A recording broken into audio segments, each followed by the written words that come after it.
మావా ఎక్ పెగలా అరే మావా ఎక్ పెగలా బాలయ్య బాబు ప్రసాదం కళ్ళకు అద్దుకొని తాగమని చెప్పు. బాలయ్య జై జై బాలయ్య. అన్నయ్య మందులో స్టఫ్ అయిపోయిందిరా. చికెన్ అంటే ఇష్టమా లేదా మటన్ అంటే ఇష్టమా? చికెనే ఇష్టం. ఎందుకురా? కారణం బర్డ్ ఫ్లూ. తెలుగు రాష్ట్రాల్లో బర్డ్ ఫ్లూ భయపడుతుంది. దీంతో చికెన్ షాప్లన్నీ వెలవెలబోతున్నాయి. ఇప్పుడేం చేస్తాడు మీ hero? Will he give up? 4 idli sambar chutney వద్దు. వట్టిడ్లీ ఎలా తింటావే బాబు?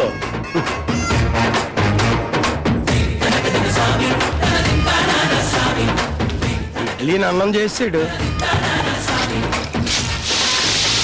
బీర్ని మజ్జిగ చేశాడు. సాంబార్ ఇడ్లీ, చట్నీ ఇడ్లీ, రవ్వ ఇడ్లీ, రసం ఇడ్లీ, ఆఖరికి మైదా ఇడ్లీ చూశాను కానీ ఇలా బీర్ ఇడ్లీ చూడడం ఇదే మొదటిసారి. 10 నిమిషాల్లో క్లోజ్ అయ్యే ఏ పబ్ దగ్గరికైనా వెళ్ళి నిలబడు. అక్కడ నీకో స్లోగన్ వినిపిస్తుంది. అది తాగిన తర్వాత 3 సార్లు జై బాలయ్య జై బాలయ్య జై బాలయ్య అనమని చెప్పు.